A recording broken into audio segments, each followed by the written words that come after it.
በሱስ ውስጥ ተጠምደህ እንደነበረና ከዛ ደግሞ እግዚአብሔር ከዛ ሱስ ውስጥ እንዴት ነፃ እንዳወጣ ብዙ ሰው ያስቃል ያዝናናል እያለ ነው የሚገባበት። በሆነው ባልሆነ ነገር ትስቂያለሽ። በጣም አንደርስታንዲንግ ግን አባት ነበረ። ምንም ተናግሮኝ አያውቅም። ከክፍሌ መውጣት አልወድም። በጣም ብዙ ሰው ግን አይነግርሽም። ውስጥ ያለ ሰው ችግር ውስጥ ሆነሽ የማይረዳሽ ጓደኛሽ ለሱ መግዣ ወይ አብረሽ እንድትጠቀሚ እነዚህን ሱሶች ምንም ነገር ያደርጉልሻል። በሲጋራ ነው የጀመርኩት። ሞቲቬሽንሽን ኮምፕሊት ይገላል። ዝንዝዝ ነው የሚያደርግሽ። አንዛይቲ ዲፕሬሽን ምናምን ያመጣል ወደ ህይወትሽ እና ስነሳ የሆነ እንቀጠቀጣለሁ፣ አለቅሳለሁ። አይ ዶንት ኖ ዋይ ለምን እንደምንቀጠቀጥ ምናምን አላውቅም። ሰላም ተመልካቾቻችን፣ ሰላማችሁ የበዛ ይሁን። ካሪስ ፖድካስት ነን። በኒው ክሬሽን ሚዲያ እየተዘጋጀ የሚቀርብላችሁ ፕሮግራም ነው። በካሪስ ፖድካስት እንግዲህ እግዚአብሔር በሰዎች ህይወት ያደረገውን መልካም ነገሮች እያነሳን እግዚአብሔርን የምናመሰግንበት እንደገናም ደግሞ ለክርስቶስ አካል ለቤተ ክርስቲያን ይጠቅማሉ የምንላቸው የተለያዩ ርዕሰ ጉዳዮች ላይ እንግዶችን እየጋበዝን ቆይታ የምናደርግበት ውይይቶችን የምናደርግበት ፕሮግራማችን ነው። ዛሬም ልትመለከቱን ምርጫችሁ ስላደረጋችሁ ከልብ እናመሰግናለን። እስከ ፕሮግራሙ ፍጻሜ ደግሞ አብራችሁን እንድትሆኑ በታላቅ ፍቅር እንጋብዛችኋለን። የዛሬ የካሪስ ፖድካስት እንግዳችን አንድ ድንቅ ወጣት እንግዲህ በመካከላችን በዚህ ይገኛል። እግዚአብሔር በህይወቱ ያደረገውን መልካምነት እያነሳን ቆይታ እናደርጋለን። በምስክርነቱ በህይወት ጉዞ ውስጥ ደግሞ በምትሰሙት ነገር እንደምትባረኩ አስቀድመን እምነታችንን እንገልጻለን። ናቲ እንግዲህ እንግዳችን ሆነ ዛሬ ወደ ካሪስ ፖድካስት ስለመጣን ከልብ እናመሰግናለን። እኔም በጣም አመሰግናለሁ። እንግዲህ አሁን ስላወቅኩ ናቲ ብዬ ጀምሬያለሁኝና ተመልካቾቻችን ግን ናትናኤል ማን ነው የሚለውን ነገር ማወቅ ስላለባቸው ቀጥሎ ስለሚሰሙት የህይወት ምስክርነትም እግዚአብሔር ስላደረገው ነገር ስንነጋገር ማን ነው እያደመጥን ያለነው የሚለውንም እንዲረዱ እንግዲህ ናቲ ስለ ትውልድ፣ ስለ እድገት፣ ስለ ልጅነትህ ጊዜ ብታጫውተን ደስ ይለናል። ሙሉ ስሜ ናትናኤል አመዴ ይባላል። ተወልጄ ያደግኩት እዚሁ አዲስ አበባ ነው። ትምህርት ቤቴን ያደረኩት ከአንደኛ ክፍል ጀምሮ እስከ 10ኛ ክፍል በመካነ ኢየሱስ ቸርች ስኩል ነው። ከዛ በመቀጠል ወደ ሚኒሊክ ሰከንደሪ ስኩል ገብቼ እስከ 12 ትምህርቴን ተከታትያለሁ። ከዛ ወደ በመካኒካል ኢንጂነሪንግ ወደ ወሎ ዩኒቨርሲቲ ወይም ኮምቦልቻ ዩኒቨርሲቲ ስፔሲፊካሊ እዛ ሄጄ 12 ከጨረስኩ በኋላ ማለት ነው። 12 ከጨረስኩ በኋላ ወደዛ ሄጄ ተምሬያለሁ። አንድ አመት ነበር እዛ ቆይታ ያደረኩት። በጤና ምክንያት ወደ አዲስ አበባ መመለስ ነበረብኝና አዲስ አበባ ተመልሼ የዩኒቨርሲቲ ትምህርቴን በሴንት ሜሪ ዩኒቨርሲቲ በማርኬቲንግ ማኔጅመንት ጨርሻለሁ። ከዛ በኋላ በግል ስራዎችና በአንዳንድ ነገሮች ጊዜን ሳሳልፍ ቆይቻለሁ።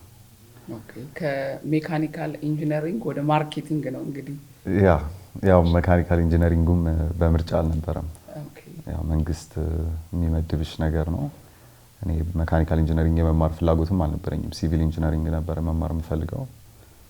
መንግስት ወደዛ ምርጫ ስላደረገልን ነው የገባ ነው። እሱን ትቼ ከአንድ አመት በኋላ ወደ አዲስ አበባ ተመልሼ እዚህ ሴንት ሜሪ ዩኒቨርሲቲ ተመዝግቤ እስከ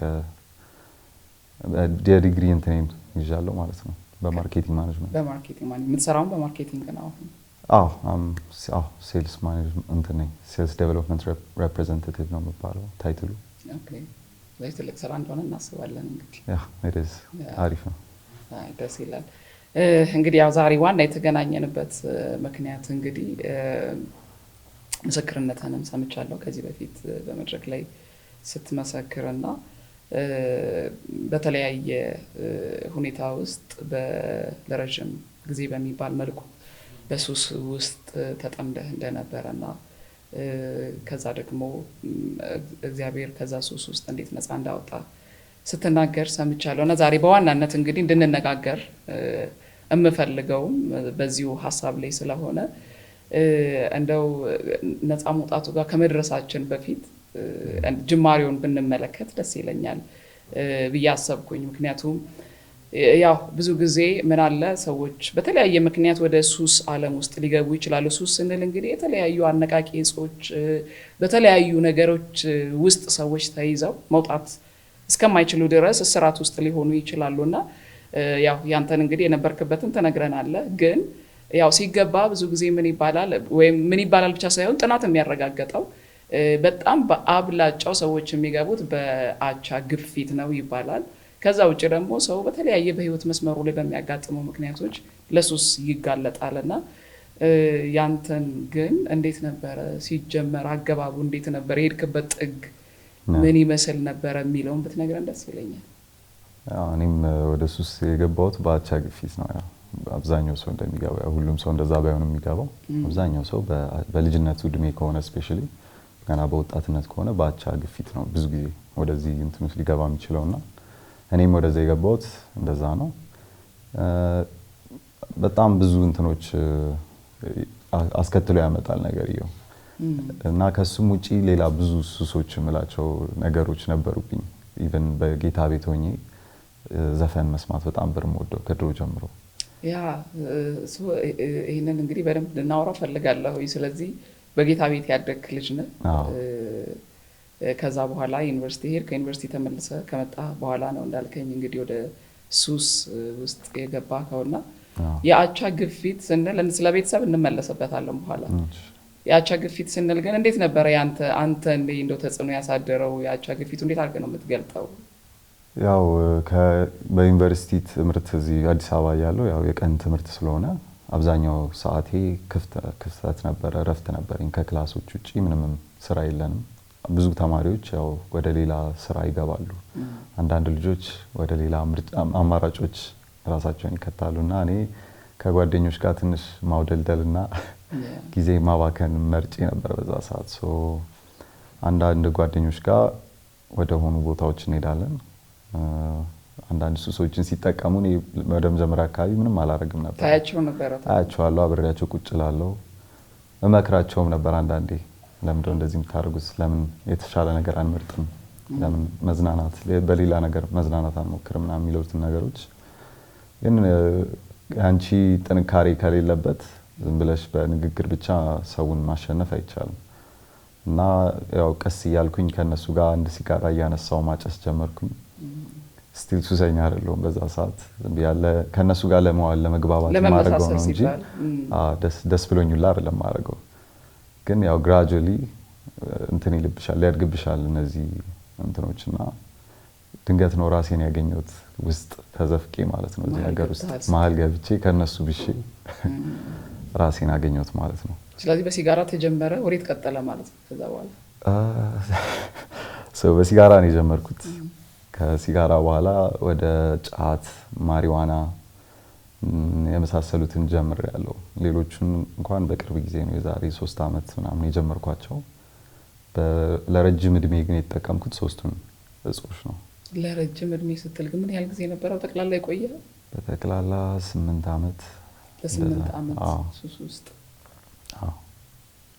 እስቲ እንትኑን ንገረን እስቲ። ተጽዕኖ እንደው የሚያደርሰው ነገር ያው ሰው ከምናየው ከምንሰማው ነገር የሚባሉ ነገሮች አሉ። ግን ውስጡ ስለነበር ካንተ 8 አመት ማለት በጣም ብዙ የሰው ልጅ እድሜ ነው ማለት ቀላል ብለን የምንቆጥረው ነገር አይደለም።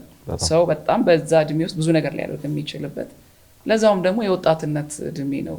የህይወት መስመርን የምታቀናበት የምታስተካክልበት፣ ፍሬያማ ልትሆን የሚገባ የሥራ ጊዜ ነውና ተጽዕኖ እስቲ እንዴት ነበረ? ግን ያው ተጽዕኖ ሲጋራ እንትን ነው የሚያደርገው አብዛኛውን ሰው የመብላትም የመደሰትም ያለሱ የመደሰት እንትንሽን በጣም ነው የሚቀንሰው። የሆነ ዶፓሚን እንትን እንድታረጊ የሚያደርግ ነው። ቼዝ የምታረጊበት ድራግ ነው እና በየደቂቃው በቃ አምጪ ይልሻል። ከዛ ምግብ ብዙ አትፈልጊም። የምግብ ፍላጎት ይዘጋል ማለት ነው። የምግብ ፍላጎት ይዘጋል። ከዛ እሱን ለመተካት ማሪዋና ነው የምንጠቀመው ምግብ እንድንበላ ማለት ነው። መንቺስ የሚባል ነገር አለ። I don't know if you guys know. መንቺስ ማለት weed, yeah, when you smoke weed እንትን ያደርግሻል። በቃ ያገኘሽውን ነገር እንድትበይ ባንዴ ብዙ ነገር እንድትበይ ያደርግሻል። ግን it doesn't necessarily mean ምግብ ያስበላል ማለት አይደለም። ያለሱ ፊሊንጉ ይመጣል ባንዴ ታግበሰብሻለሽ ግን እሱም በራሱ እንትን ምግብ እንድትጠይ ያደርግሻል እሱ ራሱ ያለሱ ምግብ አለመብላት የመሳሰሉት ግራጁዋሊ መጀመሪያ አካባቢ በጣም ያስበላሻል ግራጁዋሊ ግን ዊድ ራሱ የምግብ ፍላጎትሽን እየዘጋ የሚመጣ ነገር ነው ሌላ ደግሞ ማሪዋና ወይም ዊድ የሚያደርገው ነገር ሞቲቬሽንሽን ኮምፕሊትሊ ይገላል ድንዝዝ ነው የሚያደርግሽ ተኝተሽ ቀን ሙሉ እንድትይ ዲፕሬሽኖችን ያመጣል ያልነበሩብሽን ነገሮች አንዛይቲ ዲፕሬሽን ምናምን ያመጣል ወደ ህይወትሽና በጣም ቶታሊ ዲፔንደንት እንድትሆኚ ነው የሚያደርግሽ እነዚህ ነገሮች ላይ እና በቃ ሾርት ዶፓሚን ቼዘር ነው የምትሆኚው ከምንም ነገር ደስ ብሎሽ አታረጊም እሱን ሳትጠቀሚ ዊድ ወይ ሲጋራ ማለት ነው ስለዚህ ስሜት ሁሉ ነገር ፈጽሞ በቃ ጥገኛ ነው ማለት ነው ዛሬ የሚያደርገው ግን ስሜቱስ እንደው ምን ይመስላል አሁን ያው ለጊዜውም ቢሆን ደስታ የሚመስል ነገር የምግብ ፍላጎትን በለው ሌሎችን መነሳሳቶችን ሊፈጥርልህ ይችላል ግን ያንን ስታደርገውና በዛው ስትኖረው ያለው የእውነት ልብ ውስጥ ያለው ስሜት ምንድነው ይመስልክ እኔ I can tell you like 100% እርግጠኛ ሆኜ ማንም ሱስ ውስጥ ሆኖ ደስተኛ የለም ደስታ የሚባል ነገር የለውም የውሸት ደስታ ነው like እኔ ስለወጣው አይደለም ይሄን የምለው ኢቭን ውስጥ ሆኜ በጣም ማለቅስበት ጉዳይ ነበር ደስ አይልም ያ ትደነዝጃለሽ እንጂ ደስታ አይደለም ያለው ውስጡ ብዙ ሰው ያስቃል ያዝናናል ይያለ ነው የሚገባበት ኦኬ መጀመሪያ ለሁለት ሳምንት ሊያስደስትሽ ይችላል ሊያስቅሽ ይችላል በማይሆን በሆነው ባልሆነ ነገር ትስቂያለሽ especially with marijuana ሲጋራ ምንም ጥቅም የሌለው ነገር ነው I don't understand why ለምን እንደጀመርኩት ራሱ አይገባኝም ያው ከሰው ጋር ለመመሳሰል ኩል ለመሆን እንደዚህ በሚባሉ ምክንያቶች ነው ሲጋራ የሚጀመረው marijuana on the other hand ያስደስታል ይባላል የደስታ ድራግ ነው ይባላል ግን እኔ ደስታ ይችበት አላቀም የእውነተኛ የሚባለው የሆነ ደስታ የሚባል ነገር ቃል የሚነግረን ደስታ የሚታይበት አይደለም በቃ መጃጃል መሳቅ የሆነ ምትስቂውም ደስ ብሎሽ ሳይሆን በቃ በማይሆኑ ነገሮች ትስቂያለሽ ግን የሆነ የእውነት ተሳቁላ አይደለም ሳቁ በቃና ከሆነ ጊዜ በኋላ እሱን ራሱ እንደሚወስድብሽ ነው እኔ ያየሁት ነገር ማለት ነው እሱን ወስደሽ ራሱ መሳቅ ሳይሆን መደንዘዝ ነው ከዛው ለመሳቅ ራሱ አይደለም እንጠቀመው ከሆነ ጊዜ በኋላ ምንም እንዳይሰማሽ ነው ሀዘን እንዳይሰማሽ ወይ ዲፕሬሽን or anxiety እንዳይሰማሽ የምታደርጊው ነገር ነው ዋው እየቀጠለ በሄደ ቁጥር ፌዙንም እየቀየረው ነው የሚሄደው ማለት ነው አዎ የሆነ አኒሜሽን አይቼ ነበር በጣም እሱን ዲስክራይብ ማድረግ የሚችል አኒሜሽን ነበርና የሆነች ኳስ ነች እየነጠረች ነው የምትሄደውና እየነጠረች ትሄዳለች የሆነ ነገር ስታገኝ መንጠሯ በጣም ይጨምራል በኃይል ትነጥራለች ከዛ ድጋሚ ከሆነ መንገድ በኋላ እሱ ነገር ታገኛለች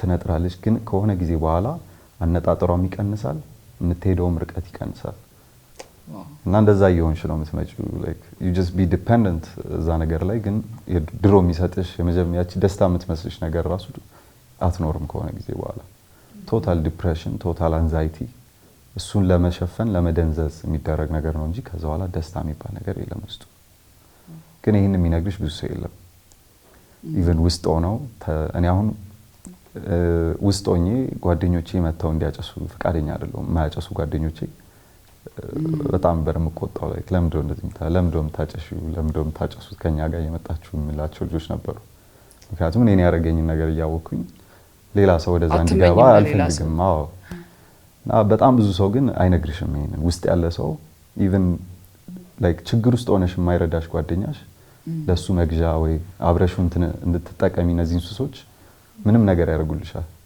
ግን ለችግር ውስጥ ሆነሽ ስራ አስፈልጎሽ ምናምን ብትሄጂ እንደዚህ አይነት ሰው ጋር ምንም ሊያደርጉልሽ የሚችሉት ነገር የለም even if they have it ማለት ነው እና ያ የሚያሳድረው ተጽዕኖ አንተም አንስተካዋል በተወሰነ መልኩ ግን ያው ጥናቶችም እንደሚያሳዩት የሚያሳድረው ይሄ የስነ ልቦና ጫና አለ ጤንነት ላይ የሚያሳድረው ጫና በአይምሮ ላይ ራሱ የሚያሳድረው ጫና ቀላል አይደለም እንደገና ደግሞ ኢኮኖሚካሊ በአቅምህም አንፃር ምክንያቱም አሁን እንደው እርግጠኛ ነኝ ዋጋቸው ቢጠየቅ አሁንም በተጠራልኝ ነገሮች ቀላል ናቸው ተብሎ የሚታሰቡ አይደሉምና እሱም ብቻ ሳይሆን ውጤታማ ሆነ መስራት የምትችልበትን ጊዜ ሁሉ ነው እንግዲህ በዚህ ወጥመድ ውስጥ ስትሆን ሉዝ እያጣኸው የምትሄደውና በብዙ አቅጣጫ ጉዳት ያደርሳል።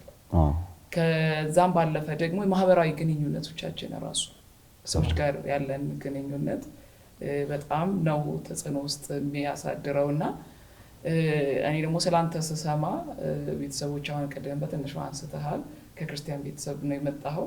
እንደው ከክርስቲያን ቤተሰብ ብቻ ሳይሆን አባትህ በጣም ብዙ ቤተክርስቲያንን ያገለገሉ የወንጌል ስርጭት ላይ ብዙ እየሰሩ ብዙ አጥቢያ ቤተክርስቲያኖችን የተከሉ አባት ናቸው። እንደገና እናትህም ደግሞ ትልቅ የጸሎት ሴት እንደሆኑ ቅዱሳንን በቤታቸው የሚያገለግሉ በቤተክርስቲያንም የሚያገለግሉ እንደሆኑ ሰምቻለሁኝና እንደ ቤተሰብ አሁን እንደዚህ አይነት ነገር እንደው ከልጆቻችን መሀል ሲደርስ እንኳን አይደለም እንደው የምታውቀው ሰው ራሱ ሲሆን ከባድ ነው በጣም የሚሆነውና እንዳልኩ ማህበራዊ ግንኙነቶቻችን ህይወታችን ሁሉ ነው አፌክት የሚያደርገው።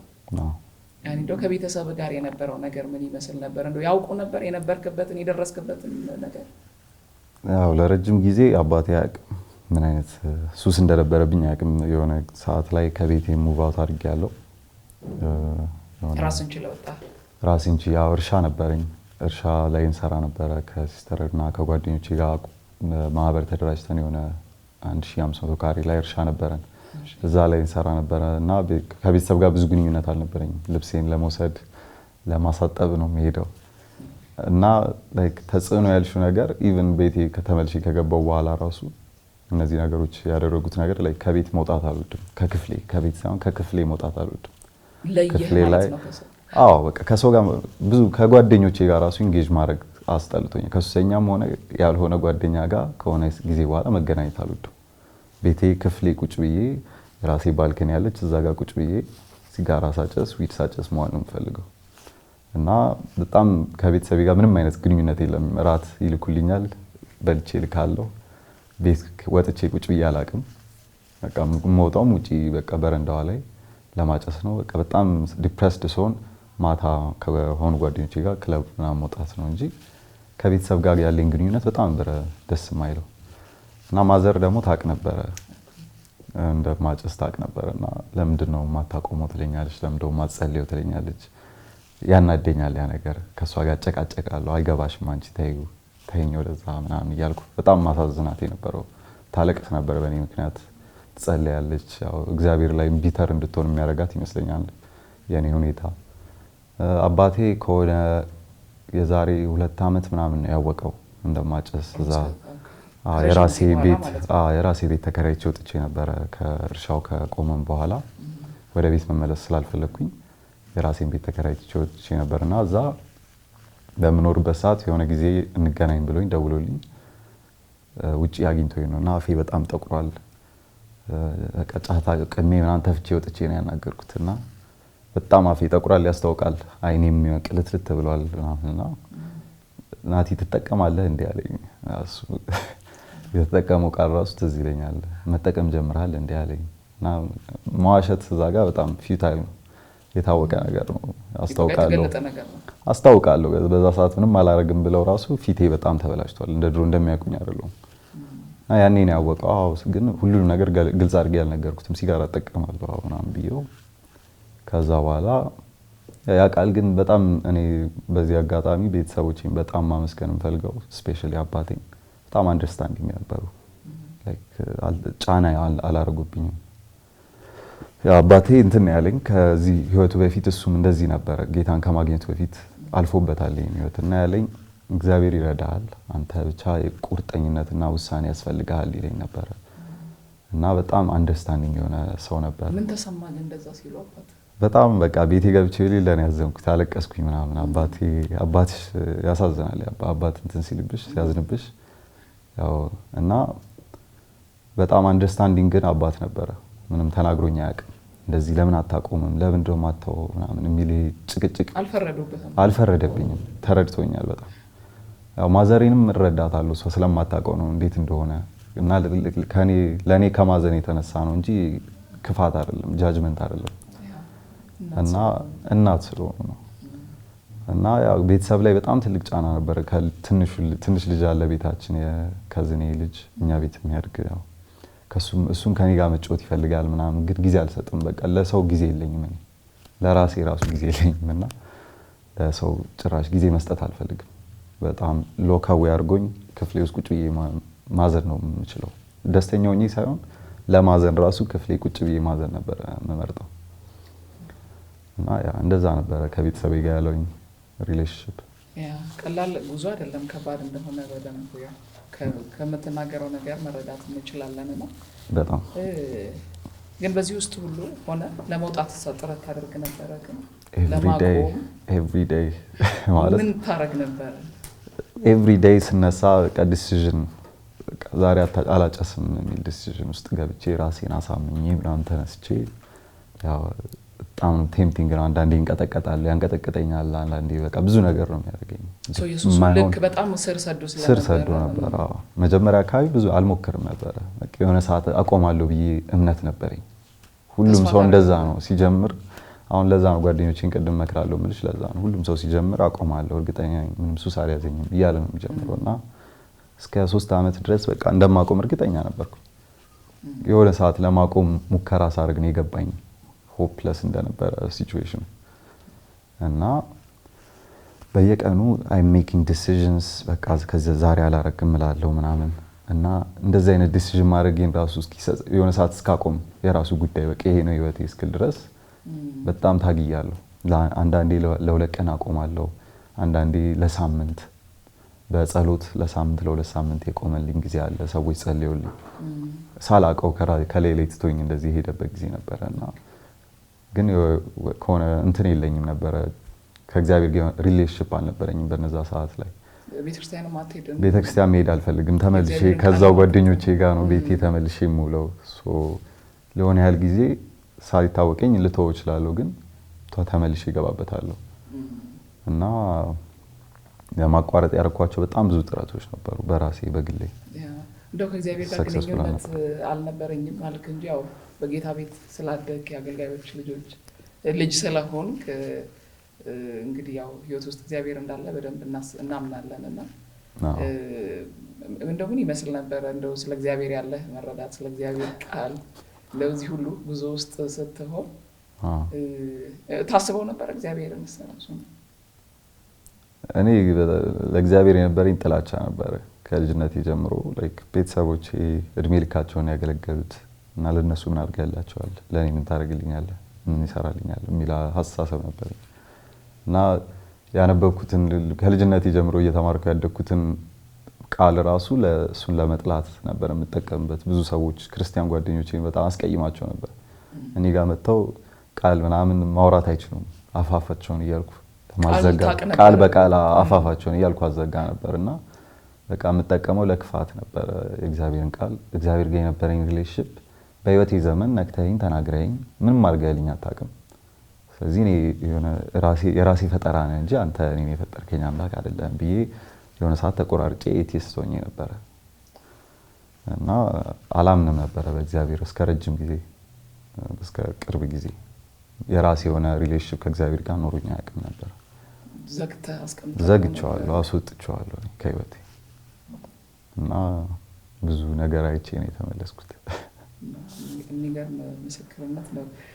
ስለዚህ አሁን ያው ብዙ ሞከርክ እንግዲህ ለመውጣት ከዛ ውስጥ ያ በራሴ ለመውጣት ብዙ ሞከርክ። ተስፋ አስቆራጭ ጊዜዎችስ ነበሩ እንደው በዚህ ውስጥ እንደው በምትሞክርበት? ያው በየቀኑ ትወሰናለህ፣ ግን ተወሰነ ርቀት በላይ መሄድ አልቻልክም? እንደው በጣም በቃ አሁንስ አልችልም፣ በቃ እኔ ይህንን ነገር ማቆም አልችልም፣ እንደው እርዳታ ያስፈልገኛል ብለህ ያሰብክበት? ምክንያቱም ያው እንዳልከው ስንገባ ቀስ እያለን አይደለም የምንገባው፣ የሆነ ቀን እንደምናቆም እርግጠኞች ሆነን የምንገባበት ነገር ነው።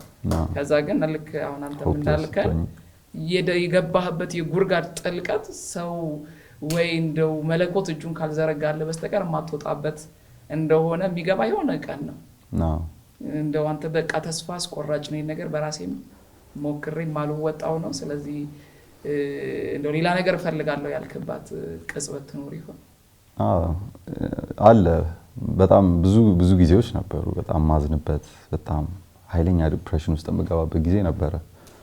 ዲፕሬሽኑ ራሱ የድባቴው ከሱሱ አብሮ የመጣ ነው የሱ ውጤት ነው። በጣም ፕሌይፉል ልጅ ነበርኩኝ በልጅነቴ። በቃ ማለት ጓደኞች የሚሰበስብ ልጅ አለ አይደል?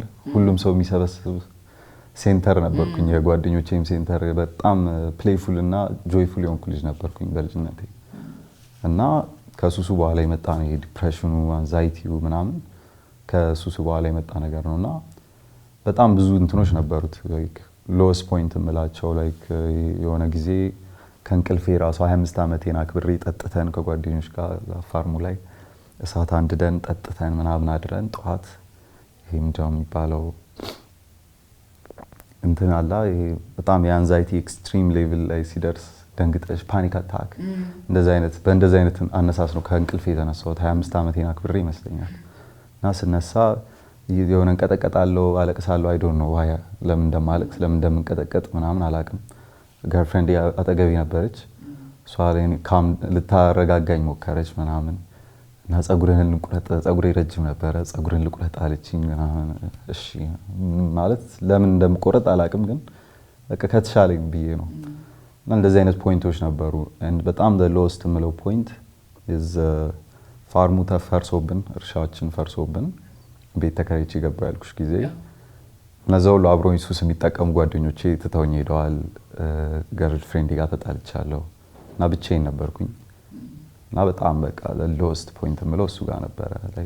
ኮንተምፕሌት እያደረኩ ነበር ሱሳይድ ምናምን ራስን ሁሉ ለማጥፋት እና እያለቀስኩ ነበረ። ማዘሬን እያሰብኩ ምን እንደምትል ምናምን ለማድረግ ወስኜ ነበርና እሷ ስታለቅስ እየታየኝ ብቻዬን አለቅሳለሁ ምናምን እና እዛ ሰዓት ላይ that was also the turning point of my life። ያኔ ነው እግዚአብሔር እንደሚያየኝና እንደሚያስበኝ ያወቅኩበት ጊዜ ያኔ ነው። ምን ተፈጠረ ከዛ? እንደዛ እያለቀስኩ ከዛ ቀን በፊት በጣም ሲጨንቀኝ የሆነ ምሳማው ስብከት ነበረ። ጆሴፍ ፕሪንስን ካወቃችሁት የእሱ ስብከቶች በጣም ያረጋጉኛልና ማታ ከዛ ቀን በፊት እግዚአብሔር ጋር ተጣልቻለሁ ብትልም ግን ሰማለሁ። በዛ ሰዓት የሆነ መመለሻ ጊዜ ነበረ። ለምን እንደሆነ አላቅም። ኪዲ ሲስተሬ ነች ያስተዋወቀችኝ እሱን ሰውዬ ስማው እስቲ ምናምን ብላኝ እሱን ሰማ ነበረና ደስ ይላል ሰውዬው። ብዙ ስብከቶች ያስፈሩኛል። እኔ ጭራሽ እግዚአብሔርን እንድሸሽ ነው የሚያደርጉኝ። ብቁ ነኝ ብለህ አታስበው። በቃ እግዚአብሔር ይወዳችኋል፣ እግዚአብሔር ፍቅር ነው፣ እናንተ ኃጢአተኞች አይደላችሁም ምናምን የሚል ስብከት እኔ ብዙ ቦታ ሰምቼ አላውቅም። እና የሱን ስብከት ማታ እየሰማው ነበርና አፓረንትሊ ስብከቱ ስለ እንትን ነበረ። እግዚአብሔር ሪች አውት ሲያደርግ እንትን አትበሉት ነው፣ ሪዚስት አታርጉት ነበረ ስብከቱና ያን ቀን እንደዛ ኮንተምፕሌት እያደረኩኝ ሱሳይድ ከቤት የማዘር ስልክ ተደወለ እና ስልኩን አነሳውኝ። ማዘር የሆነች አገልጋይ ትፈልጋለች እና እንጸልይልሃለች። እኔ ሲኤምሲ ነው የምኖረው፣ እነሱ ተሻግረው ሰሚት ነው ቤታቸው፣ በጣም ዋኪንግ ዲስታንስ ነው እና ምናምን ስትለኝ አይ እኔ ቤት አይደለሁም ቦሌ ነኝ ከጓደኞቼ ጋር ነኝ ምናምን አልኳት። ውሸቴ ነው ማለት ነው ላለመሄድ። ጸሎት ምናምን አልወድም እንደነገርኩሽ። የሆነ ሰዓት ላይ በቃ ሳስበው ምን ደህና ነገር የለም፣ ለመሞት እያሰብኩ ነው። ለምን እድል አልሰጠውም ብዬ ነው የሄድኩት እና እኔ ራሱ እንዳልሄድኩኝ ነው አሁን የሚገባኝ። እና ተነስቼ ሄድኩኝ። ስትጸልይልኝ ዝም ብዬ አለቅሳለሁ። ለምን እንደማለቅስ አላቅም። ማቆም እፈልጋለሁ። ሰው ፊት ማልቀስ አልወድም እና ለቅሶዬን እንባዬን እጠርጋለሁ ምናምን አቆማለሁ ምናምን ላለማልቀስ። ግን ዝም ብሎ ይወርዳል እንባዬ። የምትናገረኝ ነገር ብቻዬን ወስዳ ስትጸልይልኝ የምትነግረኝ ነገር እኔ እህቴ ነች በጣም የምትቀርበኝ ጓደኛዬ። ለጓደኞቼ ብዙ ነገር አላወራም። ለእሷ ራሱ ያልነገርኳትን ነገሮች ነው ሴትዮዋ የምትነግረኝ። መንፈስ ቅዱስ ገለጠው እና በጣም ነው የደነገጥኩት። እና ያኔ ነው ለ2 ሳምንት ሱስ አቆምኩ ያልኩሽ። እና ለምን እንዳቆምኩም አላውቅም። ሱሱን ራሱ ሁሉንም ነገር እርግፍ አድርጌ ትቼዋለሁ። አልጠቀምም ምንም ነገር። እና በጣም ምን ልበልሽ ዲፔንደንት ነበርኩኝ እነዚህ ነገሮች ላይ። እንቅልፍ አልተኛም ያለ ዊድ ኢንሶምኒያ ማለት ይቻላል። እንቅልፍ አልተኛም። እኔ እንቅልፍ የሚባል ነገር አላውቅም። እና ረስቼዋለሁ ለ2 ሳምንት ምናምን። ሁሉም ነገር እርግፍ አድርጎኛል። ግን እንደነገርኩሽ የራሴ የሆነ ሪሌሽንሺፕ ከእግዚአብሔር ጋር ስቲል የለኝም። ስብከት እሰማለሁ፣ ሲጨንቀኝ ነው ስብከት የምሰማው እንጂ መጽሐፍ ቅዱስ ማንበብ እንደዚህ አይነት ነገሮች ልምምድ የለኝም። እና ከ2 ሳምንት በኋላ ተመልሼ ወደዚህ ነው ላይፍ ገብቻለሁ። ግን ከዛ ጊዜ ጀምሮ የእግዚአብሔርን ፓወር አይቻለሁ። አይ ኒው በራሴ ጥረት እንደዚህ 2 ሳምንት አቁሜ አላውቅም። በአቆም 1 ቀን 2 ቀን ከዛ ላይ ይጠራኛል በቃ። ስለዚህ በጣም ትልቅ ለውጥ ነበር በጣም ትልቅ ለውጥ ነበር እና ያንን ካየው በኋላ ቸርች እዚህ ሲስተር ይዛ መጣች ኒው ክሬሽን እና አክሽን ፋውንዴሽን ግባ አሉኝ። ለኔ ብለው ነው የገቡት እነሱ። ሌላ ፋውንዴሽን ነበሩ እኔን ለማምጣት ብለው አክሽን ፋውንዴሽን ገቡ እና በየቀኑ እንመጣ ነበር። የሆነ ሰዓት እነሱንም ትቻቸው በቃ መምጣት አቆምኩኝ ምናምን ተውኩት። እሱንም ተውኩት። ከዛ አይ ቲንክ ያው በቅርብ ጊዜ ነው የዛሬ 5 ወር 6 ወር አፖስትል ጋር ፐርሰናል ካውንስሊንግ እስቲ ውሰድ ምናምን ብላ ሲስተር የእሷን ህይወት ደግሞ ያለው ሲቀየር እሷ ከኔ ኦልሞስት እንደኔ አይነት ህይወት ውስጥ እየገባች ነበር ሲስተር። በጣም የሚያስጠላ ሲቹዌሽን ውስጥ ነበረች እኔ ብቻ ማውቀው እና የእሷ ላይፍ ሲስተካከል አይቻለሁ እዚህ ከመጣሽ በኋላ። አምናታለሁ የምትለኝ እህቴ ነሽ፣ ክፋት ለኔ አትፈልግም።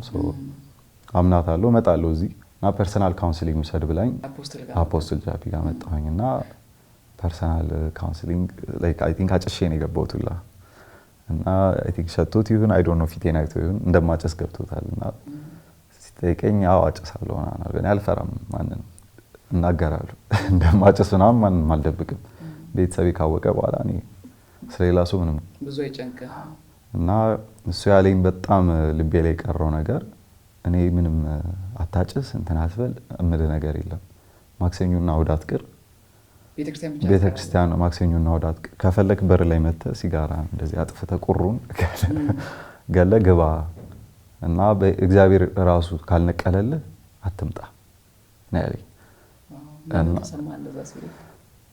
በቃ በጣም እኔ ሰውየው በጣም እንደዚህ ሃምብል የሆነ ፓስተርም አጋጥሞኝ አያውቅም በህይወቴ ዘመን።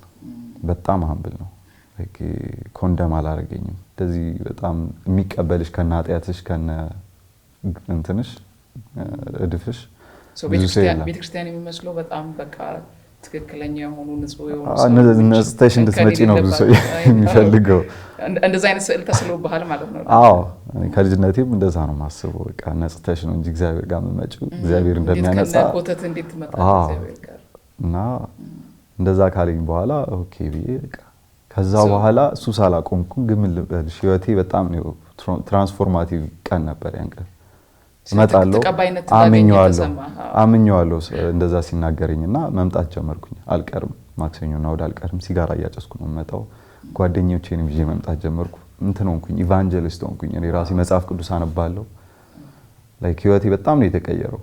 ግን ሲጋራ አላቆምኩም ስቲል ሲጋራና ዊድም እንደነገርኩሽ እና ደግሞ እንትኖችም ከዛ በኋላ አይ ቲንክ የዛሬ 3 ዓመት የጀመርኳቸው በጣም ከባድ ሱሶች ነበሩ። ከነሱ የጨመሩ ኮኬን ምናምን እንጠቀም ነበር። ክለብ እንወጣለን ከጓደኞቼ ጋር ያለስትም አለ። በጣም ብዙ ነገር ውስጥ ተወዝቀ ፈተናው ብዙ ነው። በጣም እየጨመረ ነው የሚመጣው። አይ ቲንክ እግዚአብሔር ጋር እየመጣው እንደሆነ ስላወቀ መሰለኝ እነዚህን ፈተናዎች የሚያመጣው ወደ ህይወቴ እና እነሱ ነገሮች አንዳንድ እየተመለስኩ አደርጋለሁ እና ራሴን ትንሽ ኮንደም አደርግ ነበረ።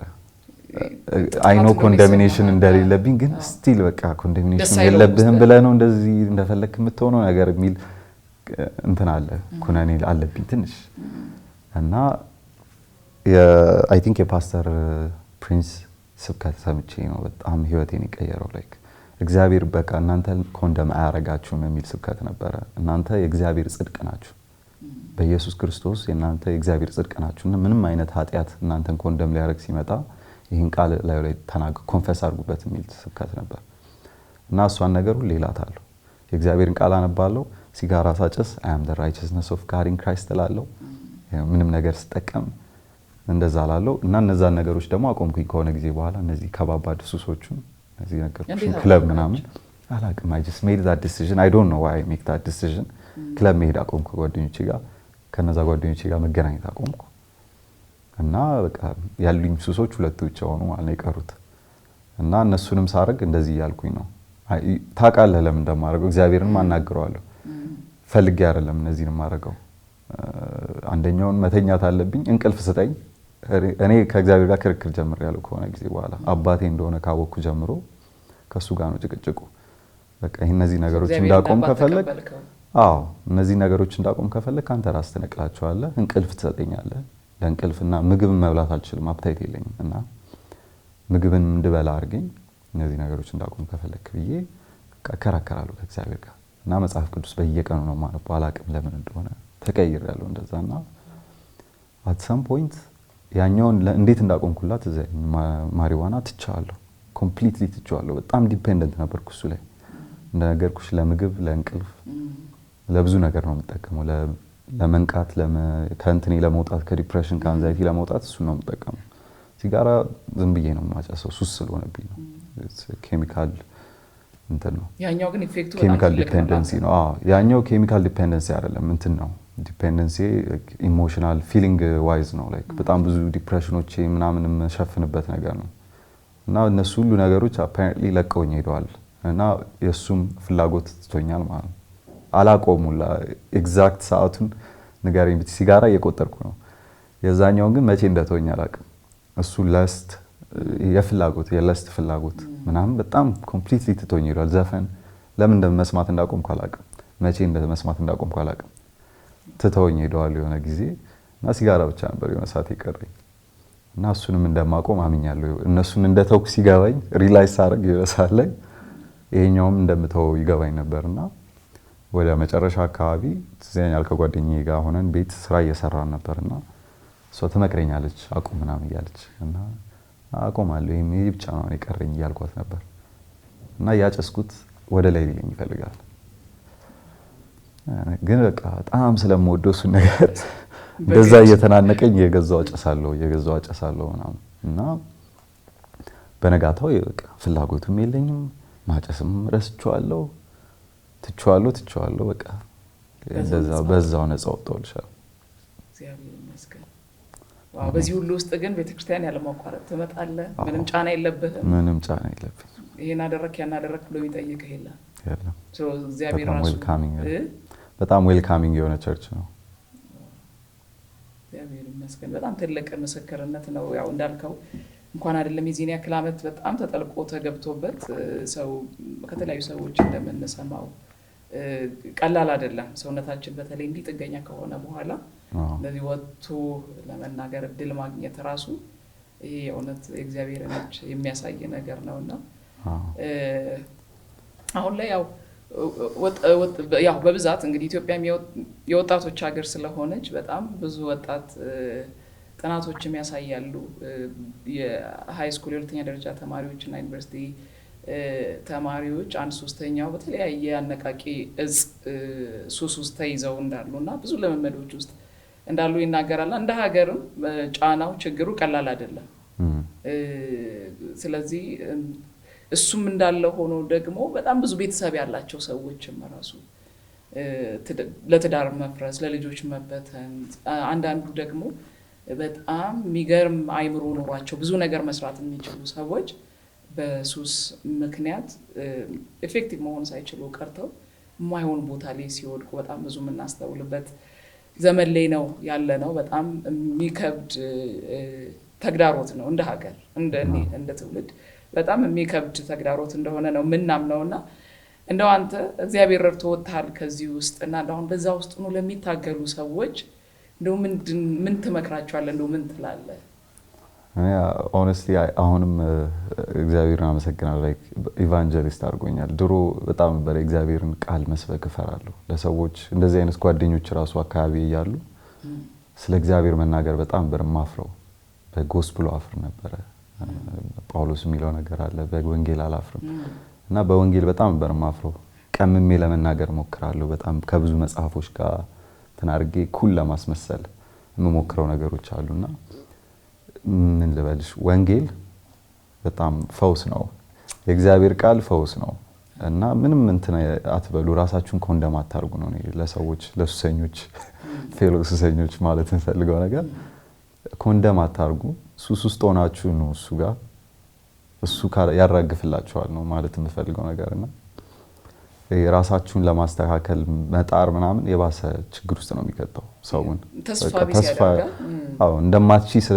እንደማቺ አታቂም አንቺ እችላለሁ ብለሽ ነው በጣም ብዙ ፊሎሶፊዎችና ቲዮሪዎች አሉ አሁን ምድር ላይ ካመንክ ትችላለህ ምናምን አይ ሚን የእግዚአብሔር ቃል ነው somehow ግን ፓወር የሚጎለው እግዚአብሔር ቃል ነው በፖዚቲቭ ቲንኪንግ ብቻ የሚታለፍ ነገር አይደለም አብዛኛው ነገር የእግዚአብሔር ፓወር ያስፈልጋል እኔ ስለ ፖዚቲቭ ቲንኪንግ ያላነበብኩት መጽሐፍ የለም ራሴን ከዚህ ለማስወጣት ማለት ነው።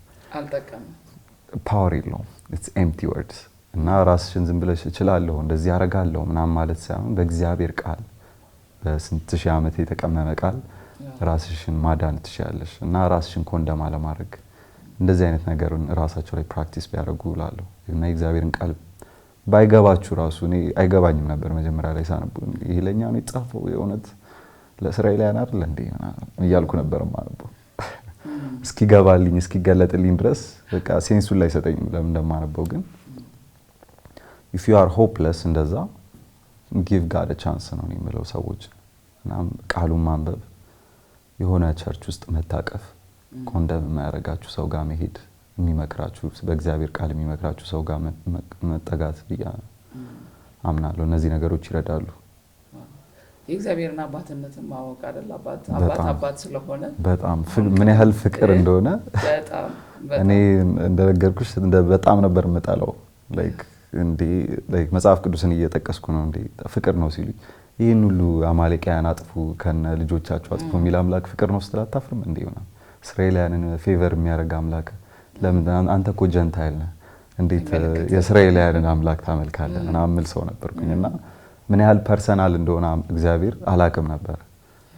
ላይክ ኢቭን ስለኔ ያወራ በእስራኤላውያን ውስጥ ስለኔ ያወራ እንደሆነ አይገባኝም ነበር ያኔ ያኔ ጭፍንነት ነው።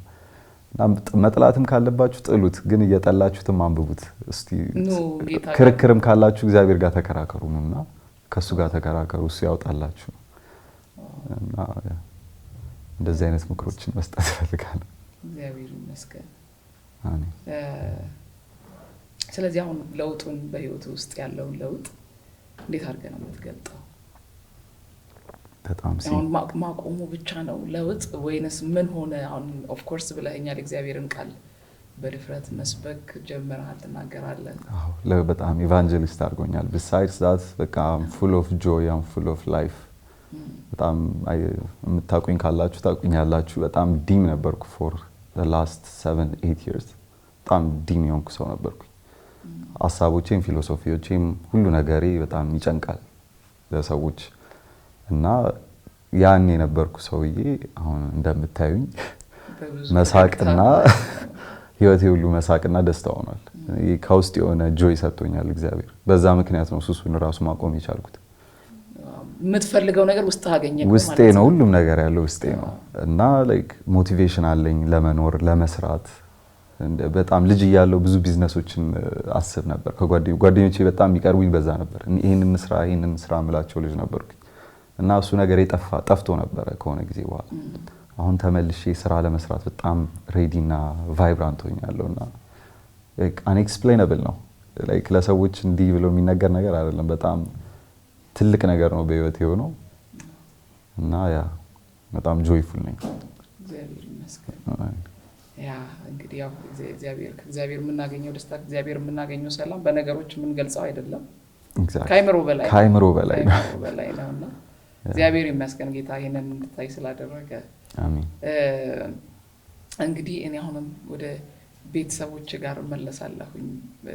በጣም ለሚያገለግሉ ሰዎች በተለይ ለእግዚአብሔር ቤት ታማኝ ለሆኑ ሰዎች አይ ቲንክ የሚያደላ ልብ አለኝ መሰለኝና እንደገና ደግሞ በተለይ ወላጅ ደግሞ ስትሆን በልጅ የሚመጣ የህይወት ተግዳሮትን ዝም ብሎ ታይቶ የሚታለፍ ነገር አይደለም። እንደገና ደግሞ በጌታ ቤት ታማኝ ሆነው የሚያገለግሉ ሰዎች እንደው በህይወት እያሉ የጠፋው ተመልሶ ሲመጣ የተበላሸው ነገር ተስተካክለው ሲመለከቱ ይሄ ትልቅ የእውነት የእግዚአብሔር እጅ እንደሆነ እንደገና ደግሞ ዕብራውያን መጽሐፍ ላይ እንደሚነግረን እግዚአብሔር ቅዱሳንን ያገለገሉትን ለስሙ ክብር ያሳዩትን ሰዎች ይረሳ ዘንድ አመፀኛ እንዳልሆነ የሚናገረው ቃል ተፈጽሞ በህይወታቸው ስላዩ ስለነሱ እግዚአብሔርን በጣም አመሰግናለሁኝና እንደው የነሱስ ምላሽ ግን ምን ይመስላል? አሁን ይሄን እናቴን ሲመለከቱ አባቴ በጣም እናቴም አባቴም በጣም ነው ደስ ያላቸው። በጣም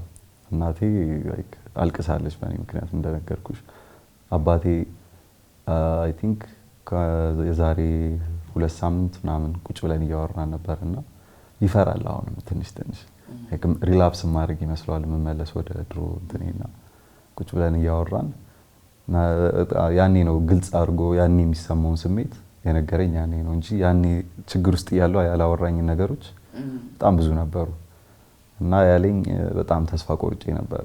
በእግዚአብሔር ባንተ አይደለም በእግዚአብሔር ተስፋ ቆርጬ ነበረ ማለት በእኔ ህይወት እሺ በልጆቼ ህይወት ሲደገም በጣም የሚከብደው እና በጣም አዝኖ ነበረ እንዳዘነና አሁን በጆይ እንደተሞሉ ነው ልነግርሽ የምችለው። በቃ ቤታችን ምስጋና ነው መዝሙር ነው የምታዩና አሁን ስብከትና መዝሙር ብቻ ነው። እኔም እድል አልሰጥም ለእንደዚህ አይነት ነገር እና ማዘሪንም በጣም ደስተኛ ነች። እግዚአብሔር ድንቅ ነገር ነው ያደርጋል። በጣም ትልቅ ነገር። እንግዲህ ያው ከመጨረሳችን በፊት እንግዲህ ያው ይሄንን ሁሉ ያደረገው እግዚአብሔር ነው።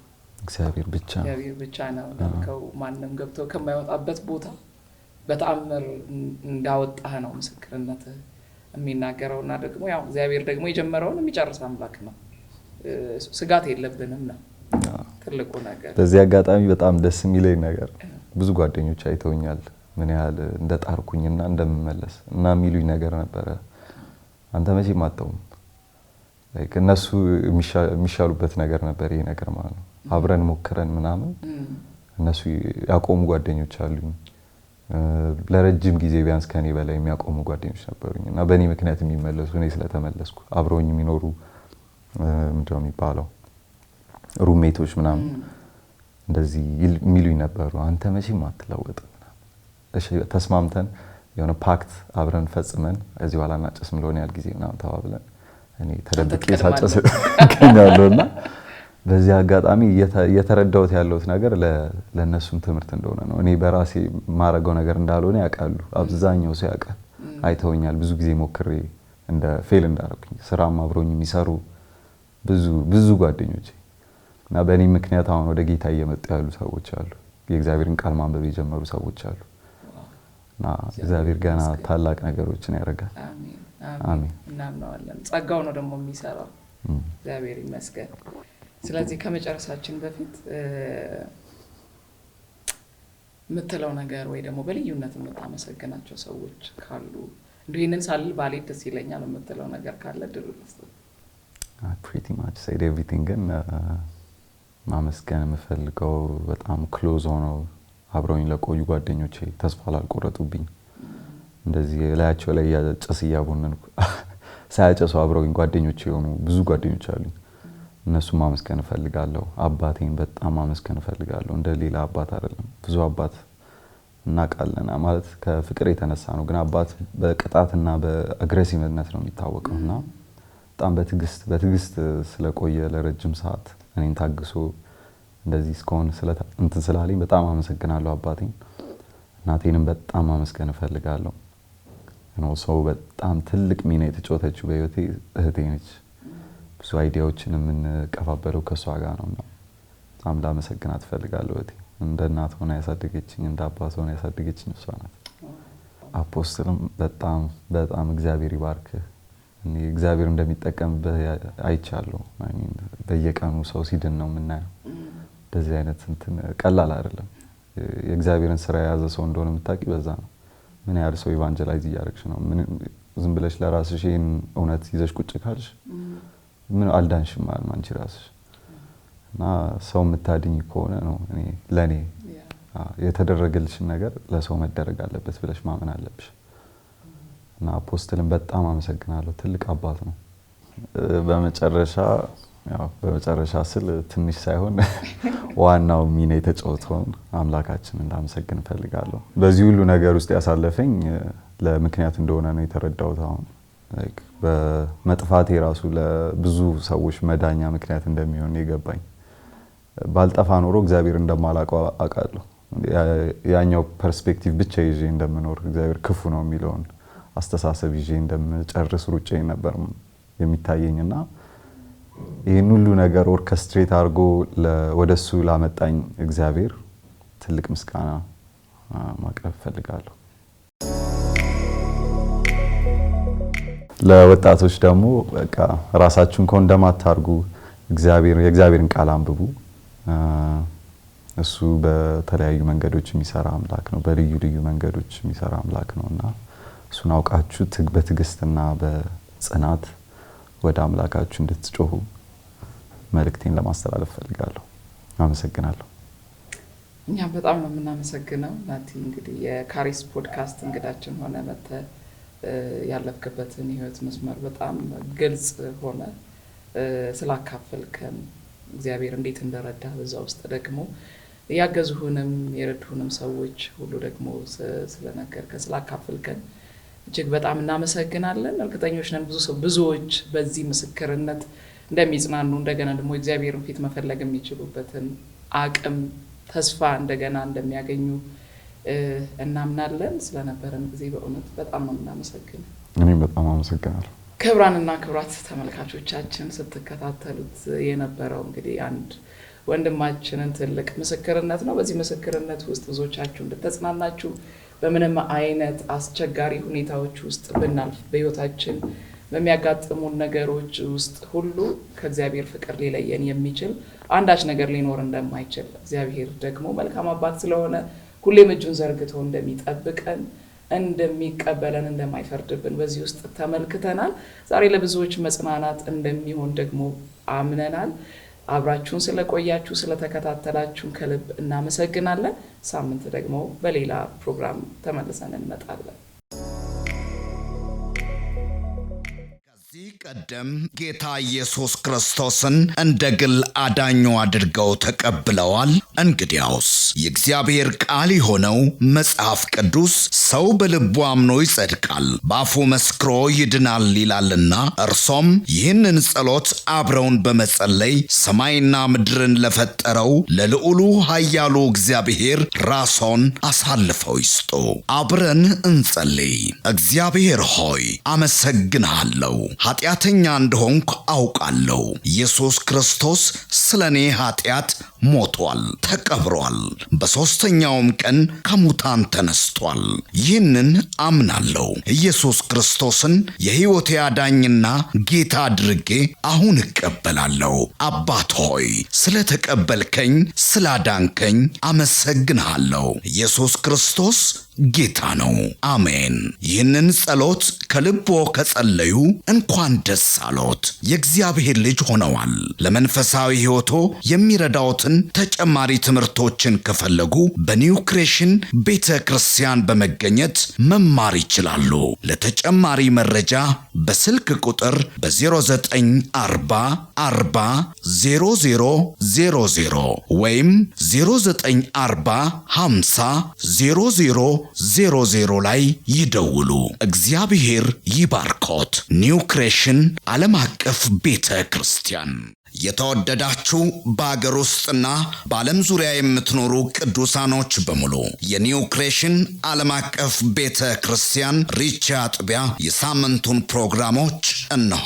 እግዚአብሔር ለምድራችን በረከት አድርጎ ካስነሳው ከሐዋርያው ጃፒ ጋር ዘወትር ማክሰኞ ከ11 ሰዓት ተኩል ጀምሮ የትምህርትና ጸጋን የመካፈል ጊዜ፣ ዘወትር ሮብ ከ10 ሰዓት ጀምሮ የቃል ጊዜ፣ የአምልኮ በተለያየ ጥያቄ ውስጥ ላሉ ሰፊ የጸሎት ጊዜ፣ በመንፈስ ቅዱስ መገኘት የትንቢት ነፃ የማውጣት የፈውስና የታምራት እንዲሁም በመንፈስ ቅዱስ የመሞላትና በእግዚአብሔር ክብር በሙላት መገኘት የምንረሰርስበት ጊዜ ሲሆን በተጨማሪም ዘውትር እሁድ ከ4 ሰዓት ጀምሮ የቃል ጊዜና አምላካችንን ልዑል እግዚአብሔርን በዝማሬ የምናወድስበት ልዩ የአምልኮ ጊዜ ይኖረናል። ስለሆነም በኒው ክሬሽን ዓለም አቀፍ ቤተ ክርስቲያን ሪቻ አጥቢያ የሳምንቱ ፕሮግራሞች ላይ በመገኘት የእግዚአብሔርን ጸጋና በረከቱን ከኛ ጋር እንዲካፈሉ በጌታ ፍቅር እንጋብዛችኋለን። ኒው ክሬሽን ዓለም አቀፍ ቤተ ክርስቲያን